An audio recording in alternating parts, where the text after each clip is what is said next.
Hey, this is the Church Girl podcast hosted by me, Kristen Wilkerson. Welcome! I'm so glad that you're joining us today. I don't know what episode this is. Maybe I should count. But we're here, we're hanging, and I've got my sweet friend with me, Niah Wilcox. Yes, hello. It's such a privilege to be on your podcast. This is so cool. I love her. I paid her to say that. No. We just went to the bodega. Mm-hmm. Well, neither of us went. Yeah. My husband went, and he got me some candy. And are these not the best? Yeah, those are really good. The sour straws, not the strips. I gotta be honest with you. I didn't know this brand until I moved to New York. It might only be in I right? think the only other ones are like the Airhead ones. Exactly. Really? I see brands on here. Yeah, I don't think it matters. I think sour straws. I like those, but these are different. Anyways, so we might have some candy while we talk. But today, actually, what I was thinking is I was having a conversation with a friend just yesterday, and she said, you know what I would love for you to talk about on your podcast is how to tell your friends and family who don't know Jesus about Jesus. And I thought that was so good. It's such a great question. And I think the question a lot of people are asking as they're on this journey. I think that we're actually seeing a lot of new people come to faith and say, and kind of are looking more for this authenticity and being a little more radical. Yeah. A little less of this Christianity is it's just for me. It's kept in a little box. It's very private. Right. I don't think that is the norm these days. I think people who are coming to faith now are getting on fire for Jesus. And I actually love your story, Niah, because I feel like I was able to see that happen in your life, which is really fun. Yeah. But maybe just share a little bit about your story. Yeah. How you came to know Jesus. And then we'll talk a little bit more about how we're going to share Jesus and give some practical tools. So yeah, sure. So I guess the long and short of it is I was super hot for God, on fire in high school, but it was all of my friends were doing it. So I was oh yeah, I want to go to youth group too, So it was we're going to this really cool youth group and it was super fun. And then I went to college and I was kind of oh, all my friends are not into this. I was completely uprooted my life, went to a different state, the whole thing. And I was just got really cold, got super just I'm going to figure this out myself, Yeah. And then couple years, I dug myself into just pits, just doing it your own way. I got to the end of my rope and then I went super hot again, but then I couldn't translate that to community. I didn't have community to keep me accountable. I didn't have any of those and I'm not blaming that. I'm just saying that I wasn't good soil yet, So then it wasn't until I moved to New York when I was all right, God, you can have my entire New York experience. Just take it all. I don't want to be a part of it. I know what it's like when I handle it myself, So I came to New York. I started really getting being consistent. I started really getting consistent with all right, I'm going to go to church. I'm going to do the things that I know that I should be doing, and then it wasn't until I actually got into groups and connected and started serving on team, which was only a couple years ago or so, but it was that's when I really started seeing life change and transformation because I was just being vulnerable with hey, celibacy is hard, what do I do? Where are my girls that are also I haven't been doing this my whole life, help. Totally. Yeah. So it was women's groups that really transformed me. It was your first church girl group that I was in that I was I'm struggling with this, help, and that was just so transformative. I remember people being wow, that was so vulnerable. And I was oh, really? I was scared the whole time. I didn't know if anyone could relate. And so that's when it was really all right, I like these people. This is where I want to stay planted. This is, and then I started serving and it kind of just took off from there. I started leading women's groups by myself. Well, no, not by myself. Leading, just leading, which was already like it transforms you, you know? So I started doing that with my really dear friend Stephanie. And we both just were leading group together and serving together. And then, and then I met my husband in this house and just everything. I just literally getting connected. Real life change happens in connect groups. So good. Yeah. It's so good. And it's so true, right? That I like what you said about I just wasn't good soil yet, right? And I think that there's something to be said for that. Yeah. Especially when we're talking about this conversation of like, okay, like people in our lives, you know, who don't know Jesus. And it's funny because, yes, you're a couple years into that journey, but what's unique about your story is that because you jumped all the way in, some people, they just stay right where, like barely there for so long, and they really are doing the right things, but they don't experience the depth that you experience when you go, oh no, like I'm gonna go all in, in the best way. Like I'm just gonna go all in, and so I feel like there's been this it's been expedited, your development and your growth, you know, and I think that's so special to see. But maybe share a little bit about before when you were kind of living your own way, you know, your experiences, positive or negative, people in your life who were Christians, were believers. What was that like? Like, how did they respond to you or talk to you? What would you say that they did right, you know, or wrong? Okay, the first thing that comes to mind is I have an uncle who's in Florida who leads a church, and all my cousins down there, they're all my age, and they're all like PKs, you know, they're all pastors' kids, and they're all like just great influences. I just loved being down there. And so I remember one summer I went down there and I was just like sharing like my promiscuous life in college, and it was like catching up. And I just remember being in the car, like with my cousin, with one of my older cousins, and I'm just sitting in the passenger seat, and I'm just like, yeah, this guy. And then I was talking to the just going off about like relationships and situationships, really. And she was like, Niah, like that's isn't that heartbreaking? Like I just remember her being like she, oh, I love her so much, but I just remember her really being like, isn't that so heartbreaking though? Like that sounds really lonely, you know? And like I just remember being like, what do you mean? Like every one of my friends, like this is not what my friends say, you know? Like, what are you talking about? And she's just like, you need to go get checked out. Like it was like one of those like wake up call moments. And I was just like, oh, like, okay, I guess, you know, like it was just not an approach that I had heard before. And like she like literally was like, do you know what sin is? Like, and I just remember being like, no. And but the way that she was saying it, it wasn't from a place of like mean, you know, like it was coming from a place of like, I love you and I care about you, and like the life you're living actually is not as normal as you think. And that's what was really like, oh, this isn't everyone's story, you know, like this is what you do at college, you know, like. And so it was really, that was like definitely the like, oh, some truth that I needed to hear in that season. And like I'm not gonna lie and say I changed right after that, you know, but like it was definitely one of those seeds that I was like, oh, I think I'm destined for greater. You know, it made the decision when I moved to New York like more like solid, because I was like, yeah, no, I don't want this, you know, and that it was one of those seeds that was sown. Yeah, like this doesn't have to be my life. Yeah. Doesn't have to be my story. And I think there's something, I think that's such a beautiful testimony. Yeah. Because I think that's what we hope most Christians will do, and the kind of things we hope they'll say when they're around people in their lives who they love, like deeply love, who are far from God. Right. And when I was talking to my friend even yesterday about this, I said, you know, when I really think about it, I think that it's amazing because some of you, you're watching and you've like gone all in with Jesus, and you remember that all in moment because it's like you have suddenly a revelation of sin, and you suddenly have a revelation of purpose. Yeah. And it's this zeal that comes from the Holy Spirit.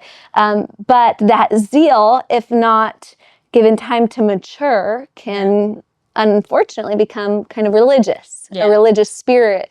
And in what we really want is to go, hey, like, you're better than this. Like, don't you know about this? And then we start to kind of, maybe we push people away. Maybe we criticize. Maybe just, we do the wrong thing. And I think that if you're watching this and you've been hurt by people who've done that, we want to say sorry. Even, both of us, sorry that has been your experience. And I think Niah's story is so special because she had someone in her life who knew that they were going to love you long term. Yeah.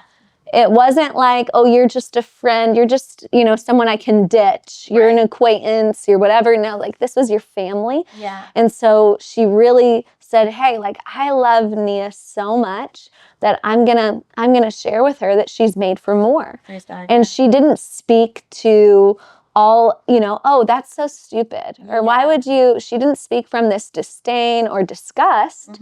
She spoke from, a desperation. Yeah. Right? Yeah. Like, totally did. I want you to know the love that I know and experience real hope and freedom and healing in your life. Yeah. And I always think of it this way, some of us, we waited 20, 30, 40, I don't know how old you are, years, before you really surrender to Jesus. Yeah. And if he waited on you, why is it so hard for you to wait and to love others? And I think that we do that. We can go, oh, forget them. Like, they don't want to hear it. Like, it's like, no, like, I want to love you for the long haul. And so I'm going to steward a relationship with you. Yeah. Even though we have differences right now. Totally. The difference is that I found Jesus and I want you to know him, but I don't want to lose relationship with you. Yeah. Over that, because then it keeps me from being able to share them with you. Right. And so it's knowing when to plant those little seeds. Yeah. And that's what I think your cousin did. And I love that word you used. It was a seed that she planted in you, right? Yeah, and said, totally. you're made for more. Totally. And you don't always see the flower, you don't always see it bloom right away. But just watch that as you keep having those conversations with your loved ones who are far from God, watch how God can cause those seeds to grow. Yeah. And who knows, you might be the one who plants it. Someone else might water it, right? Yeah, Someone else might cause it to grow and help it grow. We know that God's the one who does that ultimately. Yeah. But you never know, like, what's going to happen with one little seed. Yeah, totally. Right? And go ahead. It reminds me of like my mom. She would always like say like, "Oh, I love that for you." Like, especially when I first started like getting really consistent and serving, she was always like, "Oh, I'm glad that works for you," And so it was, I was always like, I don't know what to do with that. Like, it's kind of like, okay, like, yeah, but it can work for you too, like, it's not just for me. But it didn't stop me from inviting her to like Church Girl Conference and inviting her to like be a part of these. Oh, well, I have church on Sunday. Like, can you meet me there? Or like, oh, you want to get lunch? Let's do this first and then go to lunch. Like it was, and she never didn't want the invite either. Like, it was like, even though there's that like thing in the back of people's and our family's mind of like, oh, that works for her, that won't work for me. It doesn't. Everyone wants to be wanted. Everyone wants to be included, Yeah. And so it's like still inviting, still showing up, and still like, oh, can I pray with you about that? Or like things like that. I don't know. We think it's like too churchy, but it's really not. It's really not. No, it's real life. Yeah, right? It's relationship. Tell us about, people in your life, maybe a friend or a family member who, since you've come to know Jesus, maybe how you've been able to lead them, to Jesus. Yeah, well, since we're talking about my mom, this is a great example. So me and my mom have always been best friends, like literally always. And it's funny because I literally remember in high school when I would invite her to stuff, and like she would be like, oh my, like this is when I'm talking about like. It was actually a Spanish church too. So it was like, she could actually understand. I didn't even understand the preaching, but like people were getting slain in the spirit and things like that. And she was just like, why are people falling on the ground? Like she always had such and I wasn't even fully in it. So I was kind of just like, Mom, what do you mean you're not getting it? Like just follow along. But so that's just funny because it's like how it was, like how it started versus like how it's going, Right, yeah. So how it's going is, I met my husband. She saw me through all of that. Like literally, like I remember coming to New York and being like, I'm gonna find my spouse in God's house, and she was just like, okay, Niah, I love that for you. Like, great, you know. And then she actually saw it happen, you know, and she actually saw like, wow, yeah, I did meet my spouse in church. Like I did meet him in Connect Group. We like the same things. We do the same things. And she's like, she was just like, wow, like this is an answer. This is actually an answered prayer. This is what that looks like. And I didn't even know that like these things were like hitting her in a different way until I went to see her. So my mom lives in California, you know this.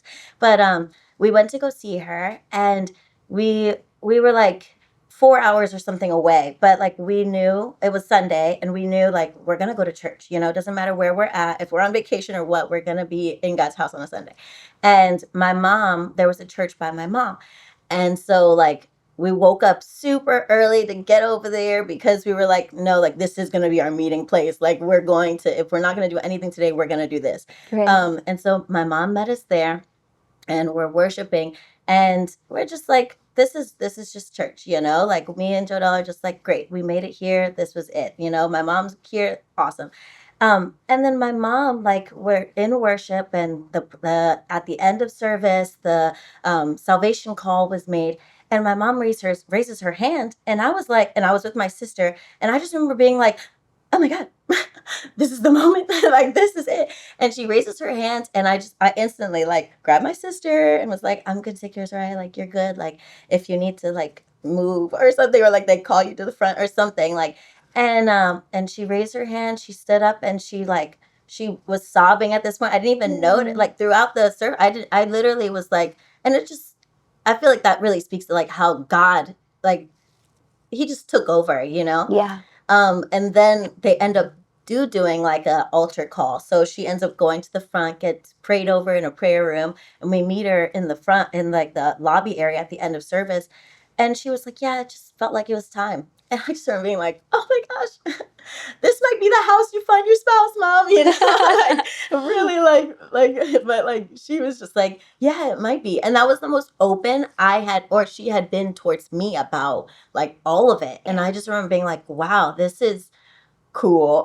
This is so cool. Like, and yeah, and so now like that's her church, you know. I don't know if she goes as often or whatever because she's always traveling, but we do a family Bible study now. Beautiful. And like it's just a matter of just keeping up, you know, Yeah. and just reading the word together. It's nothing crazy on family Bible study, but it's literally like we're just reading, and what did you get from that? And great, okay, see you guys next week, you know. So good. What a beautiful testimony. And so I think it's so cool to hear because it's just what we talked about. It's all those little seeds that were being planted. And you never pushed. You never, right? You just kept the door open. You kept relationship open, and you continued to just love her and plant seeds. And I love that it was also unexpected for you because it was a place that you don't even normally go. You know, it was just a whole different experience. But that's how God works, right? And he knows exactly what he's doing,